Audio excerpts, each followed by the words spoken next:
Hello. चलिए भाई, हमारा टॉपिक है आज केमिस्ट्री 11th। पूरा कंप्लीट सिलेबस के हमने 40 क्वेश्चन सिलेक्ट किए हैं। फटाफट सॉल्व करते हैं बिना टाइम लॉस किए हुए, ठीक है। चलो फटाफट सॉल्व करते हैं। 1 मिनट, मैक्सिमम 1 मिनट देंगे एक क्वेश्चन को। चलो, फार्मूला ऑफ एन ऑक्साइड दिया हुआ है। क्या दिया है भाई? क्या फार्मूला है? M2O3। M2O3 का क्या मतलब? यहाँ पे -2 आएगा, यहाँ पे +3 आएगा। क्यों? क्योंकि ओवरऑल मॉलिक्यूल क्या होता है? कंपाउंड। कंपाउंड क्या होते हैं? न्यूट्रल। तो यहाँ से हमें पता चला कि जो मेटल है वो +3 में है। और कह रहा है ऑक्साइड का फार्मूला ये है, तो नाइट्राइड का क्या होगा? तो नाइट्राइड में क्या होता है? नाइट्रोजन -3 में। तो दोनों जब कंबाइन होंगे तो सिर्फ क्या बनाएंगे? दोनों के चार्ज सेम है तो हटा दो, तो आएगा Mn। तो हमारा पहला आंसर Mn होगा। ठीक है। 3 3 हटा दो भाई, सेम है ना, हटा सकते हो। ये कॉमन नंबर है तो डिवाइड भी कर सकते हो, जो बचेगा उसको ले लो। चलो, इन विच डाइपोल मोमेंट इज जीरो। तुमको पता है? बताओ किसमें डाइपोल मोमेंट जीरो होगा? डाइपोल मोमेंट तो जीरो किसमें होगा बताओ? क्लोरीन है, डाइपोल किधर डायरेक्शन होगी? इस तरफ। इसकी डाइपोल की डायरेक्शन इस तरफ। तो नेट डाइपोल क्या होगा? जीरो, क्योंकि दोनों डाइपोल क्या करेंगे? क्लोरीन ज्यादा इलेक्ट्रोनेगेटिव है। इस तरफ डाइपोल, इस तरफ डाइपोल, इसका म्यू क्या हो गया? इसका म्यू जीरो। चलो, सी एन है।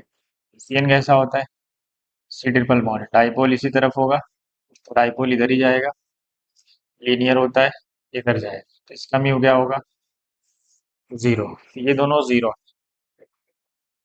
ये दोनों को डाइपोल मोमेंट जीरो। चलो, यहाँ पे ओ एच है। बताओ क्या इसका भी जीरो होगा? एस एच है, क्या इसका भी जीरो होगा? नहीं। ओ एच और एस एच का जीरो नहीं। रीजन? रीजन क्या भाई? ये ओ एच है, एक आपका ओ एच इधर है। होता क्या है, यहाँ पे इंस्टेंटेनियस डाइपोल बोलते हैं, रोटामर्स होते हैं, घूमते रहते हैं, तो डाइपोल की डायरेक्शन बदलती रहती है। ये रोटेट करते हैं। तो यहाँ पे इंस्टेंटेनियस डाइपोल बनते हैं जो कैंसल आउट नहीं हो पाते। इसीलिए इसका डाइपोल मोमेंट क्या होता है? इसका डाइपोल मोमेंट नॉन जीरो होता है। अगर ओ एच हो या ओ आर हो, आर का मतलब कोई एल्काइल ग्रुप, मिथाइल इथाइल भी हो सकता है, या एस एच हो, इन सब का डाइपोल मोमेंट क्या होगा? नॉन जीरो होगा। नॉन जीरो, नॉन जीरो, हमसे जीरो पूछा है तो ए और बी का कहाँ है भाई? Second option. ठीक है, आगे बढ़े। अगला क्वेश्चन है, विच of the following condition is the best favourable for product formation. Reaction forward भेजनी है। रिएक्शन फॉरवर्ड डायरेक्शन में कब जाएगी बताओ? पहले बताओ इंथैल्पी ऑफ रिएक्शन क्या है? इंथैल्पी ऑफ डेल्टा जी क्या होता है? Delta H. अरे, इसकी जरूरत नहीं है। Enthalpy of reaction positive, delta H की वैल्यू क्या है? पॉजिटिव। पॉजिटिव का मतलब रिएक्शन कैसी है? एंडोथर्मिक। एंडोथर्मिक कब फेवर होता है भाई?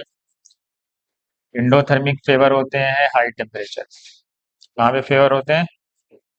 High temperature, low temperature, low temperature नहीं होगा। सही। बताओ, हाई टेम्परेचर पे हो गया। चलो, अब रिएक्शन फॉरवर्ड भेजनी है। हमको पता है, अगर हम प्रेशर बढ़ाते हैं, ली चैटलियस प्रिंसिपल पढ़ा है आपने, प्रेशर बढ़ाने पे रिएक्शन उस डायरेक्शन में जाती है जिधर गैसियस मोल्स क्या हो? कम हो। तो अब बताओ, प्रोडक्ट में गैसियस मोल ज्यादा है कि रिएक्टेंट? प्रोडक्ट में गैसियस मोल कितने हैं? 314, यहाँ 213। प्रोडक्ट में गैसियस मोल ज्यादा है। प्रेशर बढ़ाओगे तो कम की तरफ जाएगी, मतलब रिएक्शन पीछे जाएगी, हमें आगे ले जाना है, प्रोडक्ट बनाना है। इसका मतलब प्रेशर को घटाना पड़ेगा। तो हाई टेम्परेचर है, लो प्रेशर। लो प्रेशर पे उधर जाएगी जिधर गैसियस मोल ज्यादा हो। समझ गए? आगे बढ़े।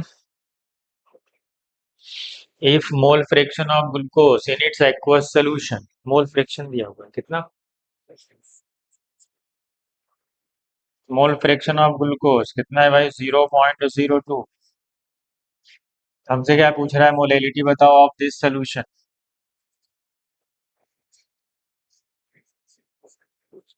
मोलेलिटी क्या होती है भाई? मोलेलिटी क्या होती है बताओ? मोलेलिटी क्या होती है? Number of moles. मोल्स कितने हैं भाई? अरे भाई, ये इनडायरेक्टली जो दिया हुआ है ना, जो मोल फ्रैक्शन ऑफ ग्लूकोज है, एक्चुअली में मोल ही है। इसका ग्लूकोज का है। मोलेलिटी का फार्मूला क्या होता है भाई? Moles of solute. मैं सल्यूट नहीं लिखना, पता है तुम्हें। Moles of solute upon mass of solvent. किसमें? केजी में। ध्यान देना, किसमें लिया जाता है? केजी में। इनडायरेक्टली ये मोल है किसका, ग्लूकोज का। ग्लूकोज का मोल ये दिया हुआ, ग्लूकोज तो सॉल्यूट है, तो सॉल्वेंट का मोल कितना हुआ। तो जो मोल फ्रैक्शन है सॉल्वेंट का, तो वही तो मोल है उसका। मोल फ्रैक्शन भी जो है उसका, क्योंकि दोनों के सम ऑफ मोल फ्रैक्शन वन होते हैं, sum of mole fraction one भी तो होता है। चलो, तो इनडायरेक्टली वो मोल है, तो मोल है तो हमें तो मास चाहिए। मास क्या होता है, मास क्या होता है, mole into molar mass. Glucose, water, solvent तो वाटर है ना भाई, सॉल्वेंट तो वाटर है, तो वाटर का मोलार मास 18, ये मास हो गया। अब इसी में रख दो। मोल आपका कितना है, 0.02 अपॉन मास कितना आया, 0.98 इंटू, और सॉल्वेंट तो वाटर ही है, वो सोल्यूशन है, और ये ग्राम में, केजी चाहिए, तो ऊपर क्या लेना पड़ेगा, 1000। देख लो, करेक्ट, वो इनडायरेक्टली मोल ही दिया हुआ है, समझ गए। चलो कितना आएगा, आएगा 20। नीचे कितना आएगा, 18 इंटू 0.98, 17 पॉइंट समथिंग आएगा। तो जब ये सॉल्व करोगे तो 1 पॉइंट समथिंग आएगा। तो 1 पॉइंट समथिंग आएगा, तो हमारा आंसर क्या है, फर्स्ट, ये 1 पॉइंट समथिंग ही आएगा। ठीक है, ये 17.88 या 17.9 कुछ तो आएगा। चलो आगे बढ़ जाए। शायद हो सकता है 17.9, लेकिन ये 1 पॉइंट समथिंग ही आएगा, ऑप्शन एक ही है, तो आगे बढ़ जाना एग्जाम में, उसको सॉल्व करने की जरूरत नहीं।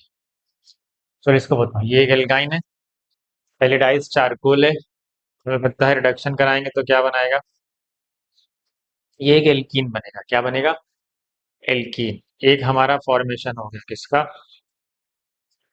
ये फॉर्मेशन हो गया प्रोपीन का, किसका, क्योंकि ये क्या करेगा, उसको रिड्यूस कर देगा एल्कीन में ना, मिलनार कैटेलिस्ट है। फिर उसके बाद ओजोनोलिसिस कराएगा, क्या करेगा, इसको तोड़ के, क्या हुआ, CH3CHO, और जब से क्या बना, एक ही कार्बन है, तो क्या बनेगा, HCHO। तो ये हमारा फाइनल प्रोडक्ट आ गया, क्या आ गया भाई, सेकेंड ऑप्शन हमारा करेक्ट। ठीक है, आगे बढ़े। चलो, expansion of a gas in vacuum, क्या कह रहा, एक्सपेंशन ऑफ गैस में एक्सटर्नल क्या होता है, प्रेशर जीरो होता है, सही बात। वर्क डन भी क्या आता है इसमें, जीरो आता है। डेल्टा यू भी क्या आता है, जीरो। क्यू भी क्या आता है, तो जीरो ही जीरो। चलो, तो पहला तो सही, एक्सपेंशन होता है is called free expansion, in vacuum को हम क्या बोलते हैं, फ्री एक्सपेंशन ही तो बोलते हैं, सही बात। चलो दूसरा क्या कह रहा है, if a process is carried out at constant value, कह रहा है अगर तुम किसी प्रोसेस को कांस्टेंट वैल्यू में करोगे तो कौन सा प्रोसेस होता है, वो आइसोकोरिक ना। हमें पता है आइसोकोरिक में वर्क डन क्या होता है, जीरो। बस लॉ ऑफ थर्मोडायनेमिक्स का delta U equal to Q plus W, और ये जीरो हो जाएगा, और ये हीट एट कांस्टेंट वैल्यू, इसी को हम इंटरनल एनर्जी भी बोलते हैं, जिसको हम हीट एट कांस्टेंट वैल्यू बोलते हैं, एनसीवी डेल्टा टी से यूज करते हैं, इसका मतलब ये भी correct, both statements are correct. आगे बढ़े, ये रिवीजन है, revision. Appearance of blood red colour in lysine, बताओ, उसके प्रेजेंस की वजह से आता है ब्लड रेड कलर, पड़े हो गए ना, इसकी वजह से आता है, नाइट्रोजन और सल्फर बढ़े। वायलेट कलर किस में आता है बताओ, इसमें वायलेट, कॉम्प्लेक्स याद रखो भाई, फॉर द फॉलोइंग रिएक्शन, बताओ, ये है इथेन। इथेन का क्या कराना है, कंबस्शन। कौन सी रिएक्शन है ये रिएक्शन है कंबस्शन, मतलब डेल्टा एच क्या होगा, निगेटिव, क्योंकि रिएक्शन होगी एक्सोथर्मिक, हीट रिलीज होगी। चलो, तुम्हारा फार्मूला क्या होता है, delta G is equal to delta H minus T into delta S, यही ना, करेक्ट। देख लो, तुम बताओ, डेल्टा एन जी अगर gaseous mole of product more than होगा रिएक्टेंट का, मतलब एंट्रोपी बढ़ रही है, प्रोडक्ट के गैसियस मोल अगर रिएक्टेंट से ज्यादा है तो एंट्रोपी बढ़ रही है, रेडिनेस बढ़ रही है। चलो, यहाँ देखो H2O गैसियस फेज में लिया, मतलब वो वेपर, तुम्हें मानना पड़ेगा अगर गैसियस फेज लिखा है, नहीं जब तुम्हें कहा जाए कि प्रोपेन का कंबस्शन कराओ, तो इधर जब वाटर लोगे तब तुम लिक्विड में लोगे, ध्यान देना, ऐसे नहीं तुम गैस ले लिया, कि क्वेश्चन में यहाँ मेंशन है गैस, इसलिए गैस मानना पड़ेगा। 6 और 4, 10, 10 का मतलब 10 प्रोडक्ट में है, और 7 और 2 9, 9 रिएक्टेड में, डेल्टा एनजी क्या होगा, 10 माइनस पॉजिटिव आ रहा है, प्रोडक्ट में ज्यादा है, मतलब एंट्रोपी चेंज क्या हो गया, पॉजिटिव आ रहा है और डेल्टा एच क्या आ रहा है, negative.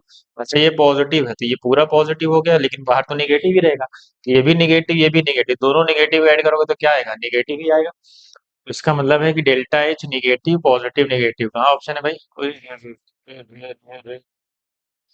Positive negative positive negative, correct.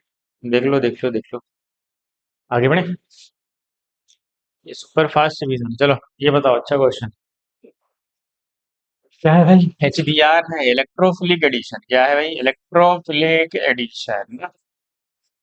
हम्म चलो भाई, क्या होगा, पहला काम क्या होता है, पहला काम होता है कार्बोकेटायन एक इंटरमीडिएट बनेगा। कार्बोकेटायन कहाँ बनाओगे भाई, कहाँ बनाओगे, कहाँ बनाओगे, कहाँ बनाओगे, यहाँ बनाओगे, और यहाँ से H प्लस कैच कर लेगा। H प्लस कैच कर लेगा तो क्या बन जाएगा यहाँ पे, कार्बोकेटायन। 5 मेंबर्ड रिंग है और कार्बोकेटायन रिंग के बाहर है।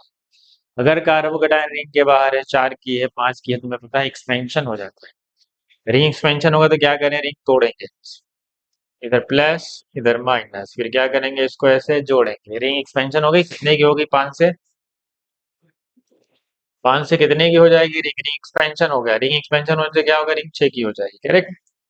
रिंग हो गई 6 की, अब क्या होगा, अब नंबरिंग कर दो, अगर तुम्हें नंबरिंग करना है तो कर दो। ये 1 है, 1 2 3 4 5 6, तो ये 1 है, ये 6। 1 पे क्या जुड़ा हुआ है भाई, 1 पे एक मिथाइल लगा हुआ है, तो 1 पे मिथाइल लगा दो। लेकिन 1 पे मिथाइल है, ये 1 है, ये 2 है, ये 3 है, ये 4 है, ये 5 है, ये 6 है, तो 2 पे पॉजिटिव है, तो 2 तो बगल वाला ही है, 2 तो बगल वाला ही होगा। ये तो कार्बोकेटायन है, कितने डिग्री, 2 डिग्री, फिर रीअरेंज होगा, कहाँ हाइड्राइड शिफ्ट होगा, यहाँ से हाइड्रोजन यहाँ पॉजिटिव, वहाँ डायरेक्ट कर दे रहा हूँ, यहाँ पे पॉजिटिव आ गया, कितने डिग्री हो गया, ये 3 डिग्री, मोर स्टेबल। अब इस पे लाके क्या जोड़ दो, अब लाके इस पे ब्रोमीन जोड़ दो, ऑप्शन ढूंढ लो कौन सा है भाई, ऑप्शन ढूंढो, ऑप्शन ढूंढो, ऑप्शन ढूंढो, ऑप्शन ढूंढो, आगे बढ़ जाओ, चलो आगे बढ़ते हैं। इनकरेक्ट बताओ, हाइपर कॉन्जुगेशन इफेक्ट के लिए क्या इनकरेक्ट, कह रहा हाइपर कॉन्जुगेशन इफेक्ट एक परमानेंट इफेक्ट है, सही बात। इलेक्ट्रोमेरिक इफेक्ट जो होती है वो टेम्पोररी होती है, वो इन प्रेजेंस ऑफ रिएजेंट के प्रेजेंस में वो काम करती है, जैसे कोई एक्सटर्नल कॉज की वजह से, कॉज हटा इफेक्ट गायब, लेकिन ये क्या है, परमानेंट इफेक्ट, ये correct. Sigma electron of CH bond inter into the p orbital with the partial conjugation with empty p orbital, सही बात।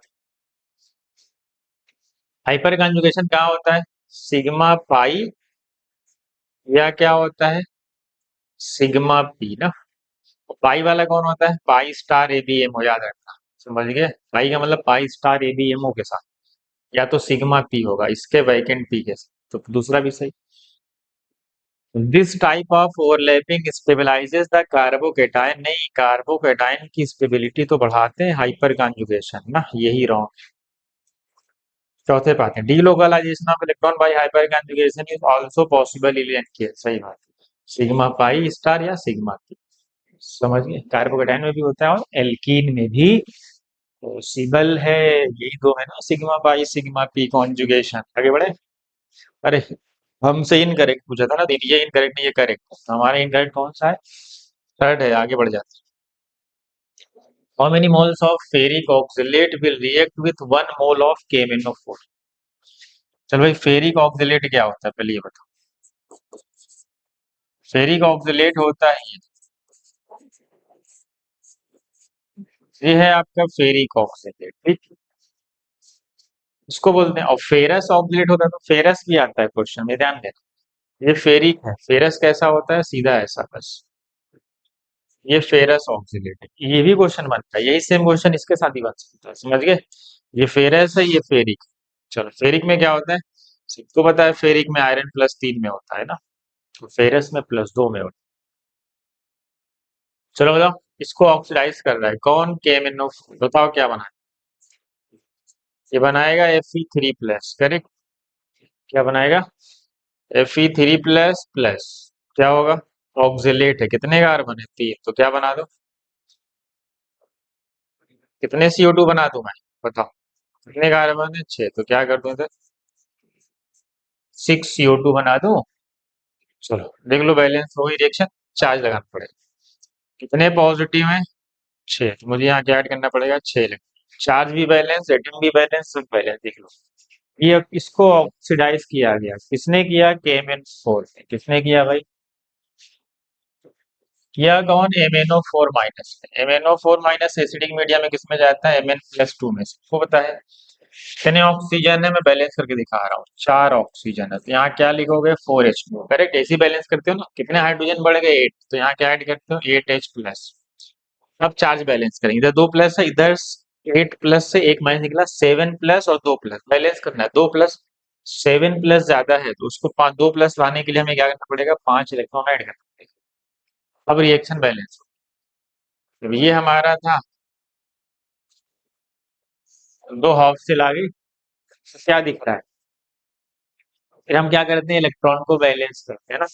ये 6 है, ये 5, तो सबसे छोटा नंबर जो दोनों को बैलेंस कर दे, इसको 5 से करना पड़ेगा, इसको 6 से करना पड़ेगा। अब हमारा क्वेश्चन मिल गया। 6 से मल्टीप्लाई। मैं आपको सीधा क्वेश्चन पे आता हूँ, इसको एडिट करने की जरूरत नहीं है।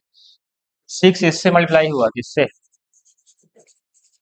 एम 6MnO4 माइनस कितने ऑक्सीलेट को ऑक्सीडाइज कर रहा है? 5 से मल्टीप्लाई कर लो। 5 फेरिक ऑक्सीलेट को क्या कर रहा है वो? ऑक्सीडाइज कर रहा है। अब क्वेश्चन पे आ जाए, क्योंकि यहाँ दिख रहा है 6 इससे मल्टीप्लाई हुआ, 5 इससे होगा, तो 6 मैंगनेट 5 ऑक्सीलेट को ऑक्सीडाइज कर रहे हैं। अब आते हैं, how many moles of ferric oxalate will react with 1 मोल? 1 मोल, ये 6 मोल है, तो 1 मोल के लिए नीचे आ जाएगा। कितना हो जाएगा? 5/6। क्या आ जाएगा भाई? 5/6। तो ये फेरिक का था, तो मुझे फेरस का बता दो कमेंट में। ठीक है, मैं आगे बढ़ता हूँ। इसका बता दो। फेरस 2/3 आएगा, कि 1/3 आएगा, कि 3 आएगा, कि 2/5 आएगा, क्या आएगा? आगे बढ़ जाओ। चलो, which among the following molecules can exhibit tautomerisation? Tautomerism पता है ना कौन शो करता है? ये इसके अल्फा कार्बन थे, देखो कोई हाइड्रोजन नहीं, ये नहीं करेगा। ये है ब्रिज हेड। ब्रिज हेड कभी नहीं जाते, ब्रेड्स रूल का वायलेशन करते हैं। यहाँ पे अल्फा हाइड्रोजन है ही नहीं, ये भी नहीं करेगा। यहाँ तो सब sp2 है। P2 के साथ तो होगा ही नहीं। ये sp2 कार्बन है, ये तो बिल्कुल नहीं जाएगा। बच्चा यही आपको तो पता है ना, ये वाला। क्योंकि बेस आएगा, H ले जाएगा, यहाँ माइनस आएगा, माइनस का रिजोनेंस यहाँ तक चल, इसका मतलब टाटोमेराइजेशन में जाएगा। ये 1,5 टाइप बोलते हैं ना, 1,5, 1,7, 1,9 कहीं से भी हो सकता है। बस जहां से वो एच उठाएगा, वो नेगेटिव कॉन्टिन्यूअस रिजोनेंस में चला जाए। कहाँ तक? मतलब रिजोनेंस में हो, कॉन्जुगेटेड सिस्टम, वो आपका फाइनल प्रोडक्ट आ जाएगा। वो पता है, फेनॉल बन जाएगा। वो फेनॉल बन जाएगा जब उसका इनॉल बनता है, तो क्या बन जाएगा? फेनॉल। ये क्वेश्चन में सिर्फ एक ऑप्शन है जिसके लिए क्वेश्चन है, सबसे अच्छा क्वेश्चन। ये एटॉमिक स्ट्रक्चर का क्वेश्चन है, बहुत ही अच्छा क्वेश्चन। सिर्फ इसमें एक ऑप्शन है जो मुझे अच्छा लगा, कि वो अच्छा किया पूछ लिया है। तो लगता है बहुत सारे लोग उसको ना मान, मतलब एग्जाम में उसको रॉन्ग समझ के आगे बढ़ सकते हैं। इसलिए इसका एक ऑप्शन बहुत अच्छा है। चलो अब क्वेश्चन पे आते हैं। Correct statement for an element with atomic number 9। Atomic number 9 fluorine होता है। फ्लोरीन का अगर हम कॉन्फ़िगरेशन लिखेंगे तो 1s2, 2s2, 2p5। Correct. 1s2 में 2 इलेक्ट्रॉन बढ़े जाएंगे, 2s2 में फिर आएगा 2p5। 2p5 में क्या होगा? एक इलेक्ट्रॉन पहले भरा जाएगा। हुंड्स ने यही का, हुंड्स का वायलेशन नहीं करना है। फिर हमने पेयरिंग करा दी, 5 हो गए। ठीक, अब ऑप्शन पे आते हैं। कह रहा there can be 5 electron for which, जो स्पिन मैग्नेटिक मोड, जो स्पिन नंबर है वो कितना होना चाहिए? +½ और जो 4 इलेक्ट्रॉन है उसकी स्पिन जो -½ क्या सही बात है? देख लेते हैं। सही बात है। इसमें एक +½ एक -½ +½ -½ जो पहला भरा जाता है वो +½ में, तो ये +½ वाला है। करेक्ट। ये जो है +½ वाला है, ये +½ वाला है, ये +½ वाला है, ये +½ वाला है, ये +½ वाले 5 है, और -½ वाले 4। पहला करेक्ट। ठीक है, पहला तो करेक्ट है ना। ठीक है, दूसरे पे आते हैं। There is only one electron in Z orbital. सही कह रहे हैं ना? सही कह रहे हैं। हम जनरली क्या लिखते हैं, ये पी एक्स है, पी वाई है, पी जेड है। कह रहा है there is only one electron in p z. सही है। बस इसी स्टेटमेंट के लिए मैंने कहा ये सही है कि गलत लिखा है।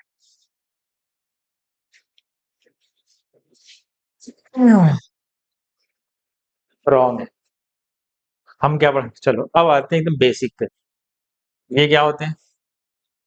P x, p y, p z, तीनों की एनर्जी बराबर है, करेक्ट। तीनों को हम क्या बोलते हैं? हम इनको बोलते हैं डीजेनरेट ऑर्बिटल्स। क्या बोलते हैं? Degenerate orbitals. हमें पता है डीजेनरेट ऑर्बिटल्स की एनर्जी सेम होती है। ये हम ऐसा भरते हैं पे, हम ऐसा फिल करते हैं ना अपनी कॉपी में। जरूरी नहीं कि पी एक्स में ही दो आए, हो सकता है हम पी जेड में दो रख दें और पी वाई में एक रखें, पी एक्स में दो रखें। ये तो प्रोबेबिलिटी है ना, क्योंकि तीनों डिजेनरेट है, किसी में भी दो रख सकते हो, किसी में भी एक रख सकते हो, समझ गए? ये नहीं कि पीजेड में एक ही रहेगा, नहीं।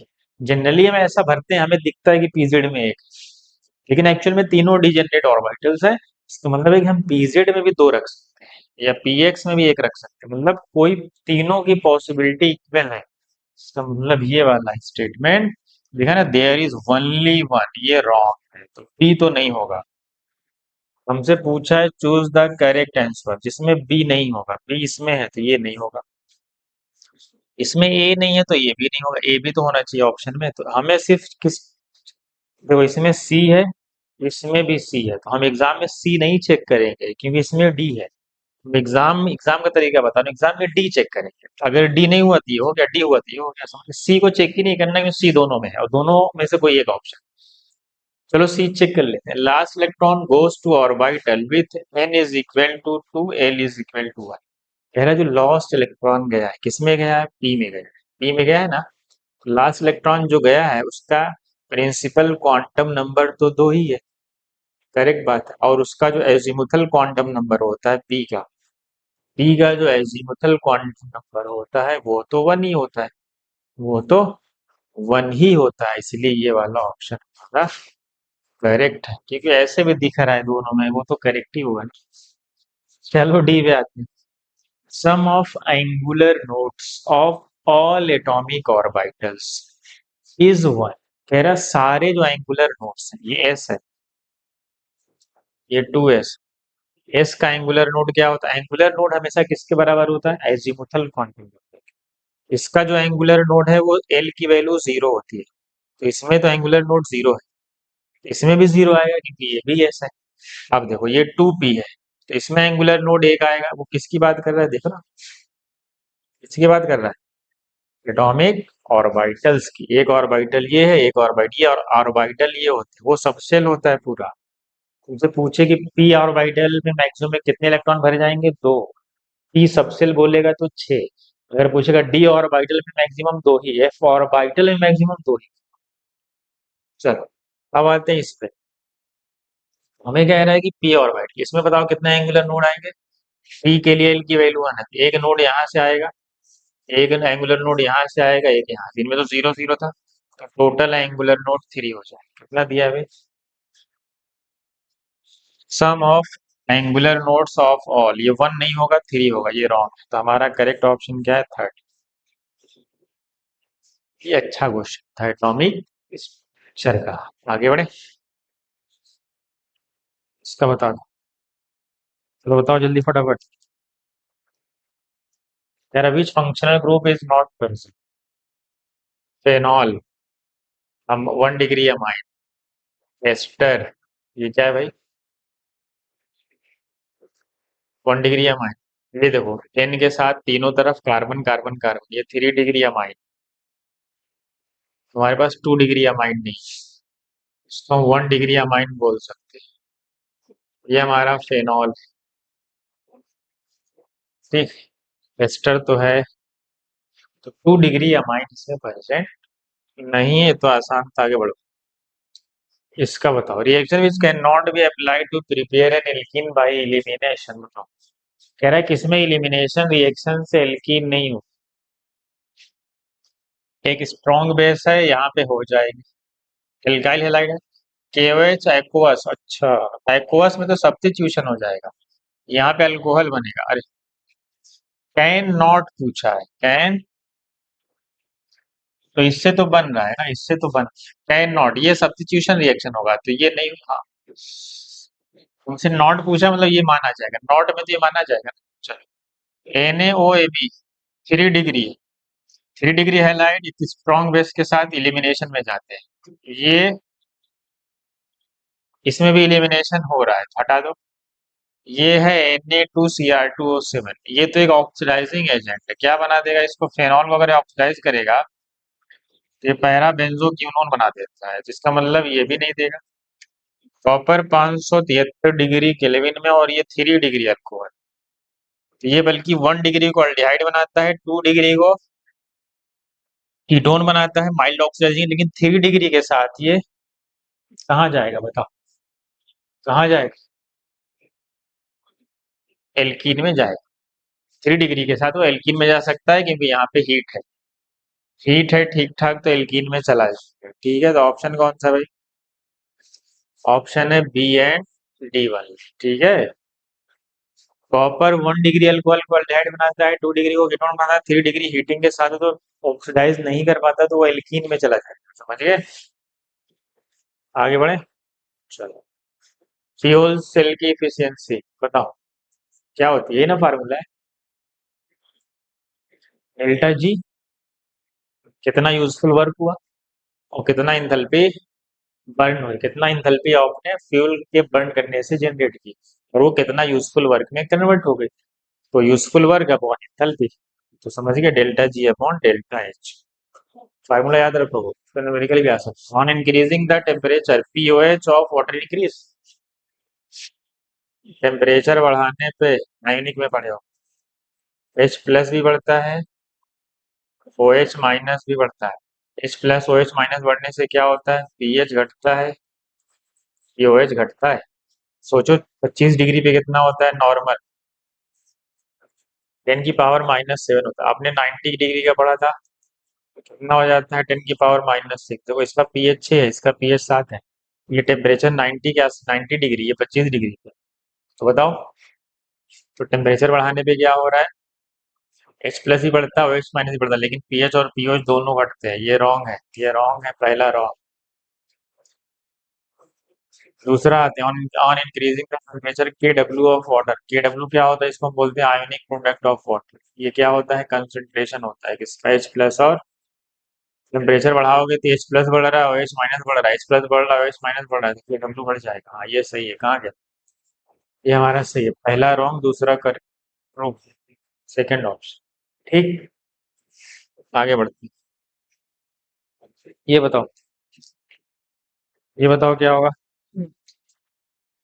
मेरा सोल्यूशन इसका pH 2 है, more acidic then a solution of pH 6, एक का pH 2 है, ये ज्यादा एसिडिक है क्योंकि इसका pH कम है, इसका H प्लस का कंसंट्रेशन कितना होगा भाई, 10 की पावर -2 होगा, और इसका H प्लस कितना होगा, 10 की पावर -6 होगा।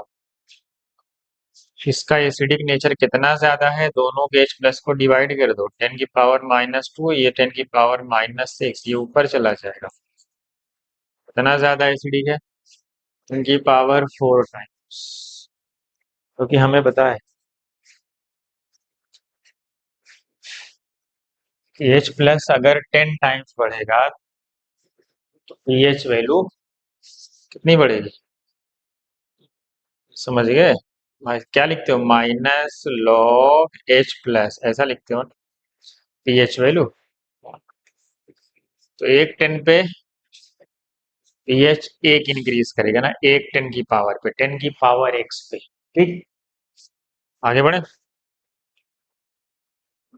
तो आसान बता दो, which of the following can not can act both Bronsted acid, Bronsted acid unbronsted base का मतलब क्या, जो H प्लस, जो प्रोटॉन एक्सेप्ट भी कर ले H प्लस, और H प्लस डोनेट भी कर दे, बताओ कौन, ये है, H प्लस लेगा तो क्या बन जाएगा, H2SO4, और H प्लस डोनेट करेगा तो क्या बन जाएगा,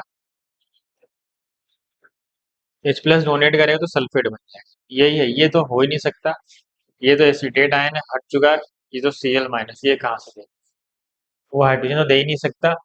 तो जो H प्लस एक्सेप्ट भी कर ले और H प्लस डोनेट भी कर दे, H प्लस अभी एक डोनेट कर सकता है, H प्लस ले भी सकता है, इसीलिए हम इसको क्या बोलते हैं? Bronsted acid as well. Total number of Lewis acid बताओ, इसमें कितने लुईस एसिड? लुईस एसिड को बोलते हैं जो इलेक्ट्रॉन पेयर एक्सेप्टर, जिनको ऑक्टेट इनकम्प्लीट।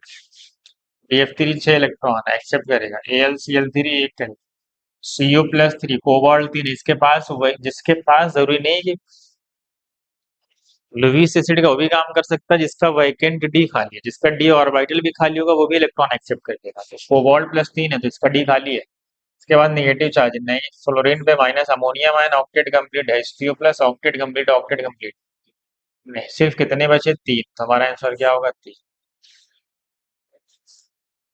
ठीक है, इसका भी ऑक्टेट कंप्लीट, इसका भी ऑक्टेट कंप्लीट। ये फ्लोरीन माइनस है, वो भी 2 का हमारा वो भी सबके पास क्या है? ये ना ये एक्सेप्ट कर सकता है, ना ये कर सकता है, ना ये कर सकता है, ना ये कर सकता है। तो बच्चे सिर्फ वो 3, BF3 कर सकते हैं, 6 इलेक्ट्रॉन है, AlCl3 कर सकता है, इलेक्ट्रॉन डिफिशियंट है, CO3+ भी कर सकता है, क्योंकि उसके पास vacant B orbital. Give the value of equilibrium constant for reaction. Kc देख लो कितनी बड़ी वैल्यू है, 2.4 × 10 की पावर इतना है। अगर Kc बहुत बड़ा होता है तो रिएक्शन है कहाँ फॉरवर्ड फॉरवर्ड डायरेक्शन में जाती है, उसमें मोस्टली क्या पाया जाता है? उसमें मोस्टली प्रोडक्ट ही पाया जाता है। करेक्ट। आगे बढ़े। चलो, for which one of the following equation enthalpy of reaction is not equal to enthalpy of formation. तुमको पता है कि इंथैल्पी ऑफ फॉर्मेशन होता है सिर्फ एक मोल बनने के लिए ना। यहाँ कितना मोल बनाया है भाई? 2 मोल। इंथैल्पी ऑफ फॉर्मेशन में 1 मोल बनाना पड़ता है, और जो एटम प्रेजेंट होगा अपने एक्चुअल स्टेट में पाया जाएगा, समझ गए, जो उसका ओरिजिनल फॉर्म।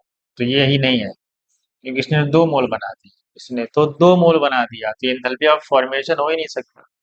हाँ देखो, कार्बन ग्रेफाइट फॉर्म में correct, hydrogen H2 gaseous form में ठीक, O2 गैसियस फॉर्म में बन गया इथाइल अल्कोहल लिक्विड फॉर्म में, और एक ही मोल बनाया। मतलब जो इंथैल्पी ऑफ रिएक्शन होगी वही इंथैल्पी ऑफ फॉर्मेशन होगी, करेक्ट है। कार्बन ग्रेफाइट फॉर्म में ठीक है, हाइड्रोजन H2 के फॉर्म में सही है, और मीथेन गैस होती है, एक ही मोल बनाया, करेक्ट। xenon गैसियस फेज में ठीक है, फ्लोरीन गैसियस फॉर्म में HCl4 ठीक। सब के सब 1 मोल बना रहे हैं, सब अपने वजह, सिर्फ यहाँ पे गड़बड़ था जहाँ पे 2 मोल बन गया, और हमें पता है इंथैल्पी ऑफ फॉर्मेशन एक ही मोल में ही होता है। इसका बताओ, इसका बताओ भाई जल्दी। चलो इसका बताओ। एक्सटेंसिव प्रॉपर्टी किसको बोलते हैं? जो मास डिपेंडेंट हो, कोई भी एनर्जी क्या होती है? Any form of energy mass dependent. Temperature एक इंटेंसिव प्रॉपर्टी जो मैटर पे डिपेंड नहीं करती। प्रेशर एक इंटेंसिव प्रॉपर्टी है, डेंसिटी एक इंटेंसिव है, क्यों? डेंसिटी दो एक्सटेंसिव का रेशियो है। मास एक्सटेंसिव, ये एक्सटेंसिव, अगर दो रेशियो आ जाए एक्सटेंसिव का तो इंटेंसिव हो जाता है, पता है ना? चलो आगे बढ़। आइडेंटिफाई द मेजर प्रोडक्ट, पता है ना? 25 डिग्री सेल्सियस पे लें या थोड़ा ज्यादा लें, या ग्रेटर दें, या हो सकता है 40 डिग्री सेल्सियस लिखा। समझ गए? 25 डिग्री सेल्सियस हो या ग्रेटर देन 25, तो इसको हम बोलते हैं कौन सा एडिशन? 1,4 एडिशन। और ये क्या होता है? इसको बोलते हैं ये थर्मोडायनेमिकली कंट्रोल्ड प्रोडक्ट होता है, इसी को बोलते हैं। अगर टेम्परेचर माइनस में दिया है, -80 दिया है, 0 से नीचे चला गया, तो उसको बोलते हैं काइनेटिकली कंट्रोल। काइनेटिकली कंट्रोल में क्या होता है कि जो एल्कीन बनती है, देखो शॉर्टकट क्या है इसका, कि अगर वो टेम्परेचर बहुत माइनस है तो काइनेटिकली कंट्रोल बनता है, उसमें 1,2 एडिशन होता है, मतलब H और Cl 1,2 पोजीशन पे ऐड होंगे, मतलब जहां पे डबल बॉन्ड टूटेगा वहीं पे ऐड हो जाएंगे, मतलब वो रीअरेंज नहीं होगा। और उसमें क्या होगा? इसमें 1,4 एडिशन होगा, मतलब एक अगर हाइड्रोजन इस वाले पाई बॉन्ड पे जुड़ा है तो वो चौथे वाले पे जाके जुड़ा है, जैसे यहाँ शॉर्टकट यही है। अब देखो यहाँ पे क्या है, ये बॉन्ड टूटेगा, ये क्या है, ब्यूटा 1,4-डाई, करेक्ट। ये 1 है, ये 2 है, ये 3 है, ये 4 है। देखो ना, मैंने कहा एक यहाँ जुड़ेगा तो एक यहाँ जुड़ेगा।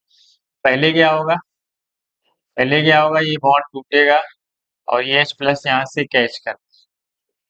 तो पहला काम होता है यहाँ पे कार्बोकेटाइन बनाना और यहाँ पे डबल बॉन्ड। ये वाला यहीं पे Cl ला के जोड़ देना। कब?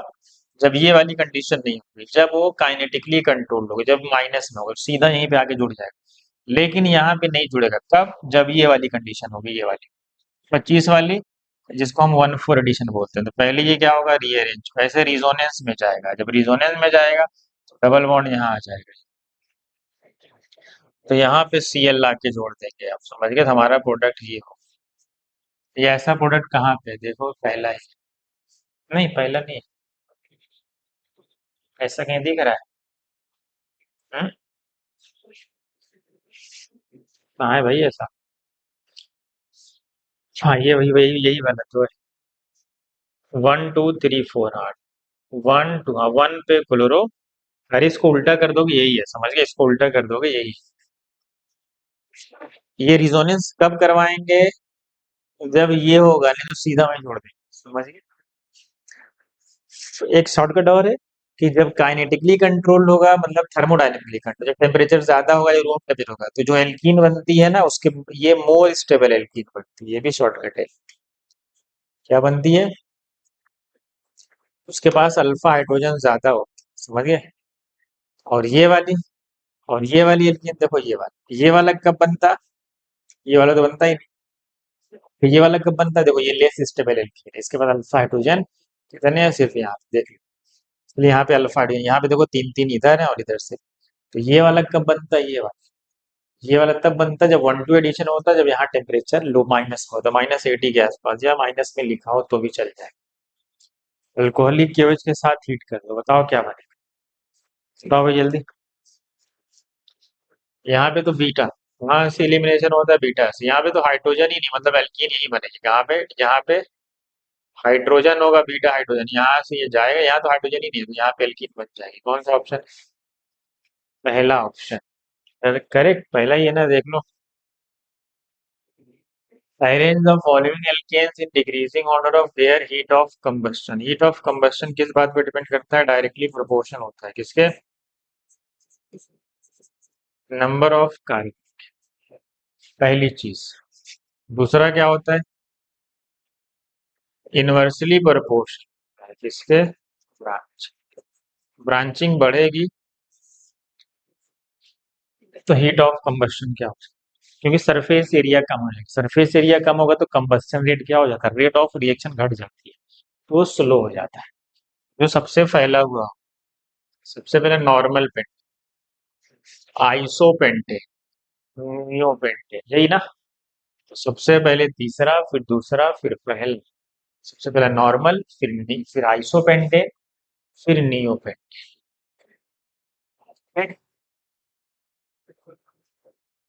आगे बढ़ते, बताओ फटाक से इसका आंसर बताओ भाई जल्दी से। चलो जल्दी करो।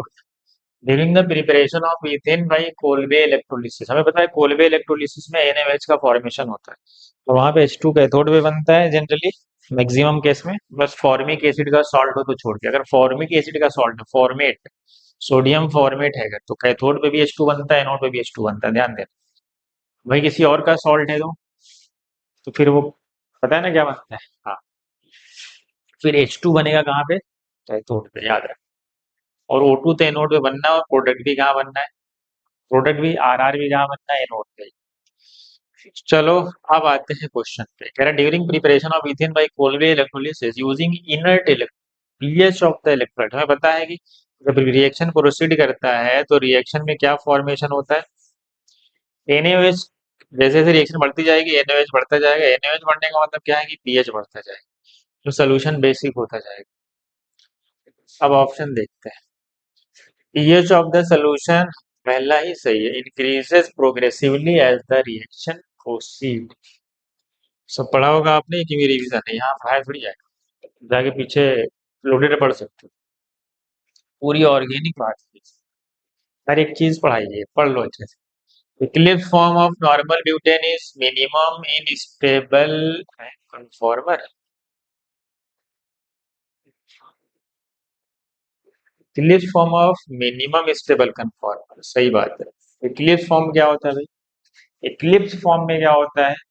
राइट हेडेड एंगल जीरो होता है वो एक, और वहां पे स्टेरिक फैक्टर भी बढ़ जाता है और टॉर्सनल स्ट्रेन भी बढ़ जाता है, स्टेरिक स्ट्रेन भी आ जाता है और स्टेरिक स्ट्रेन तो हो ही रहा है, प्लस उनके जो एडजेसेंट बॉन्ड के इलेक्ट्रॉन है, जो टॉर्सनल स्ट्रेन, वो भी क्या होता है, बढ़ जाता है। Eclipse form of normal butane has maximum torsional strain but minimum है, दोनों बढ़ता है, मैंने कहा ना, ये मिनिमम नहीं, ये भी क्या हो जाता है, दोनों बढ़ जाते हैं, क्योंकि दोनों आस पास आ जाते हैं, इसीलिए हमें क्या होता है, ऐसा बनाते हो ना, ऐसा ऐसा हो जाता है, ऐसा मतलब टॉर्सनल स्ट्रेन भी बढ़ जाता है और दोनों ग्रुप के बीच में स्टेरिक स्ट्रेन भी बढ़ जाता है, मतलब ये रॉन्ग दिया हुआ है। ये पहला करेक्ट है, दूसरा रॉन्ग, मतलब इक्लिप्स फॉर्म में दोनों बढ़ते हैं, समझिए। आगे बढ़ जाए, बताओ इस। Ozonolysis followed by treatment with zinc H2O, cis butene है, सिस ब्यूटीन ऐसा ही बना लो, क्या फर्क है, ये ओजोनोलिसिस करोगे तो क्या बनाएगा, एसिटल्डिहाइड मतलब इथेनॉल बनाएगा, पहला C. Product obtained by ozonolysis followed by treatment with this of, अच्छा किसको बना लेते हैं, ऑक्ट है, ऑक्ट का मतलब है 8 कार्बन, हो गए, सात ही हुए, 8 हो गए, चलो। फिर क्या करना है हमें, 3 और 6 पे डाई मिथाइल लगा, 3 4 5 6, ठीक है, और 4 पे इन लगा, 1 2 3 4, इसकी ओजोनोलिसिस करनी, यहाँ से तोड़ दो, ओजोनोलिसिस करोगे तो क्या आएगा, इधर से CH, दोनों सिमिलर है, देखो सी मिथाइल मिथाइल, ये मॉलिक्यूल पूरा सिमेट्रिक, मतलब दो एक जैसे बनेंगे मॉलिक्यूल सेम, चाहे इधर से आओ चाहे इधर से, देखो 3 पे मिथाइल है, 4 पे डबल बॉन्ड, 3 पे मिथाइल है, 4 पे डबल बॉन्ड, सेम। ये कायरल सेंटर है, उसने कहा कि हैज नो कायरल कार्बन, ये रॉन्ग, पहला करेक्ट, दूसरा रॉन्ग। अरे भाई यहाँ पे एक मिथाइल, एक इथाइल, एक है ये, और एक हाइड्रोजन भी तो है यहाँ पे, कायरल नहीं हुआ ये? तो कायरल हो गया, आगे बढ़ जाओ। Total number of sigma and pi, ये तो आसान, हेक्स है, हेक्स का मतलब 6 कार्बन, 6 हो गए, 1 पे इन है, 1 पे इन लगाओ, और 4 पे आइन है, इसमें सिग्मा पाई काउंट कर लो, पाई तो 3 है, ये तो होगा नहीं ना, पाई 3 है और सिग्मा कितना होगा भाई, काउंट कर, काउंट करें, 3 यहाँ पे, एक ये 4, एक इस पे 5, 3 इधर, और एक बीच वाला 4, एक इसमें 5, एक 6, और यहाँ 2 हाइड्रोजन 8, एक 9, और यहाँ 10, 11, 2 13, चेक कर लेना एक बार, यही आ रहा है, ठीक है, हम आगे बढ़ते हैं। ऑटोमेरिज्म इज नॉट ऑब्जर्व, ऑटो में यहाँ पे अल्फा हाइड्रोजन यहाँ हो जाएगी, यहाँ में भी अल्फा हाइड्रोजन यहाँ पे हो जाएगी, यहाँ पे भी अल्फा कार्बन हाइड्रोजन यहाँ पे हो जाएगी, यहाँ पे देखो अल्फा, ये अल्फा है, यहाँ पे नो हाइड्रोजन, तो यहाँ हाइड्रोजन नहीं है, इसलिए यहाँ पे नहीं होगी, इसलिए हमारा आंसर है फोर्थ, ये तो आसान था, आगे बढ़ते हैं। सबसे स्टेबल एल्कीन कौन है, जिसके पास अल्फा हाइड्रोजन ज्यादा है, यहाँ पे 0 अल्फा हाइड्रोजन, यहाँ पे 3 अल्फा एच, पहले अल्फा कार्बन ढूंढोगे तब अल्फा हाइड्रोजन आएगा, ये C2H5 में CH2 होगा, देन CH3 होगा, मतलब 2 अल्फा हाइड्रोजन, यहाँ पे सिर्फ अल्फा हाइड्रोजन एक है, तो सबसे ज्यादा स्टेबल कौन है, सेकेंड, आगे बढ़ो। नीचे the following compound carbon chlorine bond, carbon chlorine bond वहां मिनिमम होगा जहां रिजोनेंस हो रहा होगा, जहां पे उसका लोन पे रिजोनेंस में चला जाए, यहाँ तो रिजोनेंस में नहीं है, दो दो सिग्मा है, तो नहीं होगा, यहाँ भी रिजोनेंस नहीं है, यहाँ भी 2 सिग्मा के गैप है, तो यहाँ सिग्मा और पाई, यहाँ पे रिजोनेंस हो रहा है, जिसके पास क्या आएगा, इसके पास आएगा पार्शियल डबल बॉन्ड कैरेक्टर, ठीक, ऐसा कुछ है, तो जब अंदर की तरफ आएगा तो ऐसा ओपन हो जाएगा, तो यहाँ पे क्या आ रहा है, partial double bond character, partial double bond character आएगा तो बॉन्ड लेंथ क्या हो जाएगी, छोटी हो जाएगी, आगे बढ़ जाते हैं। We consider the following component, सबसे पहले देखो यहाँ पे पहले वाले में OCH3 क्या लगा रहा है, प्लस है, इसमें कुछ नहीं लग रहा है, इसमें क्या लग रहा है, प्लस एच हाइपर कॉन्जुगेशन, ये तो नॉर्मल 1 डिग्री है तो बेकार। सबसे बढ़िया जिसमें प्लस एम लग रहा हो, सबसे बढ़िया ए। फिर हाइपर कॉन्जुगेशन जहाँ लग रहा है ए के बाद सी, फिर ये बेंजाइलिक है, ये तो सबसे खराब। ए सी बी डी, ए सी बी डी, ए सी बी डी कहाँ है? ए सी बी डी। आगे बढ़ते। इलेक्ट्रोफाइल, इलेक्ट्रोफाइल कौन होता है? जो इलेक्ट्रॉन एक्सेप्टर, जिसको इलेक्ट्रॉन चाहिए। ये तो अल्कोहल है, ये तो न्यूक्लियोफाइल होता है। ये तो न्यूक्लियोफाइल। ये NO2 माइनस है या NO3 माइनस, जो भी ले लो, ये तो न्यूक्लियोफाइल है, ये तो नहीं होगा। इसके पास इलेक्ट्रॉन RnH2, इसके पास लोन पेयर, ये भी न्यूक्लियोफाइल है, इसके पास इलेक्ट्रॉन है SO3। ये काम कर सकता है कैसे? क्योंकि ये क्या कर रहे हैं, इसके पास सल्फर के पास, ये भी कह सकते हो, इसके पास वैकेंट डी भी है। और ये क्या कर रहे हैं, अपनी तरफ इलेक्ट्रॉन तीनों तरफ से खींचा जा रहा है। इस पे डेल पॉजिटिव भी आ जाएगा थोड़ा बहुत, और इसके पास वैकेंट डी और ऑर्बिटल है, तो एक इलेक्ट्रोफाइल की तरह काम कर सकता, करेगा। समझ गए? आगे बढ़े। कह रहे H3PO2 is a stronger reducing agent than H3PO4। बताओ H3PO2 का स्ट्रक्चर कैसा होता है, फटाफट बताओ। एक एक क्या बनेगा? पी डबल बॉन्ड हो, पहला काम यही। फिर OH बनाते हैं। जब हाइड्रोजन खत्म हो जाता है, जब ऑक्सीजन ही खत्म हो गया, दो ही ऑक्सीजन थे, तो फिर क्या लगाना पड़ेगा? ये है H3PO2। और H3PO4 कैसा होता है? H3PO4 में कितने हैं? इसकी बेसिसिटी 3 होती है, क्योंकि इसका ये H3PO4। चलो, कह रहा है H3PO2 is a stronger reducing agent. ये एक स्ट्रॉन्गर रिड्यूसिंग एजेंट है, इससे सही बात, क्योंकि इसमें ये इसकी रिड्यूसिंग कैरेक्टर किसकी वजह से होती है?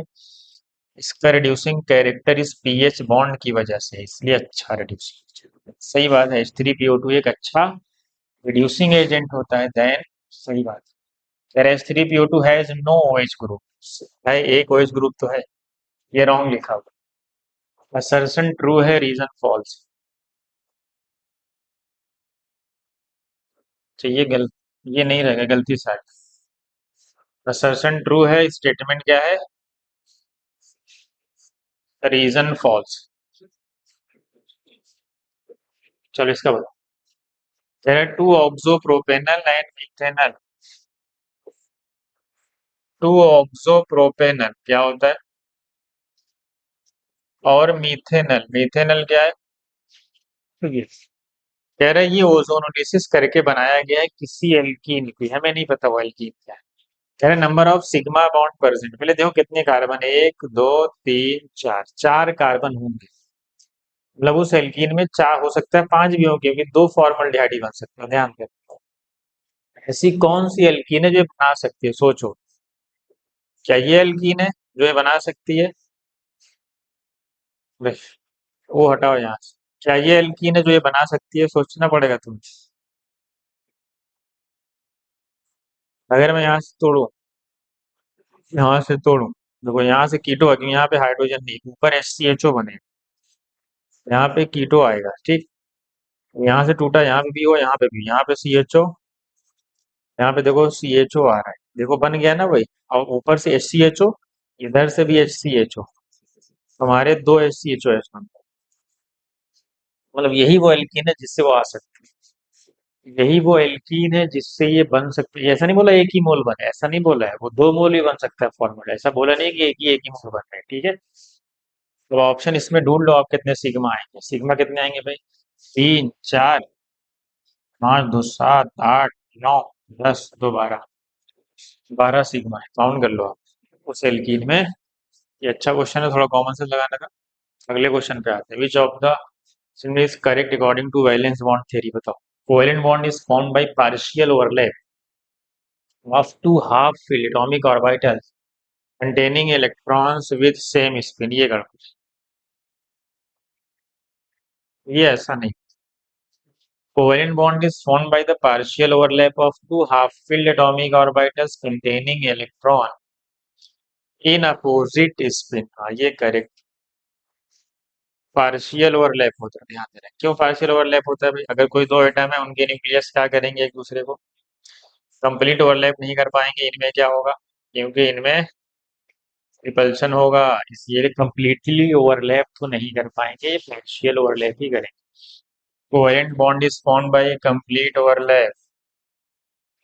Covalent bond is formed by the partial overlap of two fully filled, sometimes fully filled होता है, जनरली हमें हाफ फिल्ड ही होता है, तो मोस्ट अप्रोप्रिएट ये है ना। जरूरी नहीं कि हाँ, कभी कभी फुल फिल्ड भी पार्टिसिपेट करते हैं, कभी कभी। चलो, arrange the following in order of decreasing acidic strength. सबसे ज्यादा अल्कोहल, अल्कोहल में कौन? मिथेनॉल। मिथेनॉल एक ऐसा अल्कोहल है जो वाटर से ज्यादा एसिडिक होता है, बस एक ही अल्कोहल है, ठीक। इथेनॉल वाटर से कम होता है। ये इथेन है, सबसे खराब होगा, क्यों? क्योंकि इसमें सारे कार्बन सिंगल बॉन्डेड है भाई। ये इथेन है। हाइब्रिडाइजेशन है sp3। एसिटाइलिन मतलब इथाइन, ये है sp। तो sp तो ज्यादा एसिडिक होता है, सबको पता है। इथीन, इथीन होता है ये sp2 होता है, तो एसिडिक कैरेक्टर सबको पता है, सबसे ज्यादा sp होता है, फिर sp2, फिर sp3, लेकिन सबसे ज्यादा कौन होगा? अल्कोहल, जो मीथेनॉल। तो सबसे बढ़िया पहला, फिर तीसरा, फिर चौथा। एक तीन चार दो, एक तीन चार दो, कहाँ है भाई तीसरा? आगे बढ़ जाते हैं। आज का लास्ट क्वेश्चन, 40 क्वेश्चन हो गए, ठीक है। तो जल्दी, bonds present in ammonium chloride, कौन कौन से बॉन्ड प्रेजेंट है अमोनियम क्लोराइड? कोवेलेंट बॉन्ड तो सबको पता है ही उसमें। कोवेलेंट बॉन्ड तो सबको पता है, और इसमें क्या है? इस पॉजिटिव, इसमें क्या हो रहा है? ये आयोनिक भी है, आयोनिक भी है। देखो, ओनली आयनिक तो नहीं, कोवेलेंट तो सबको पता है, NH4 में कोवेलेंट है। अगर NH4 पॉजिटिव, तो हमसे मैं कहूँ बनाने के लिए एक पे पॉजिटिव लगा, ये इसको जोड़ना है, तो ये कौन सा बॉन्ड बनाएगा? कोऑर्डिनेट। यहाँ पे देखो कोवेलेंट है, ये सब कोवेलेंट है, और ये कोऑर्डिनेट है, और ये जो प्लस माइनस है इसमें आयोनिक है। कोवेलेंट, आयोनिक और कोऑर्डिनेट बॉन्ड का फॉर्मेशन होगा, सेकेंड ऑप्शन। चले, समझ गए? ये था हमारा 40 क्वेश्चंस। ठीक है, आज के लिए इतना ही। चलो, पढ़ते रहो मेहनत से।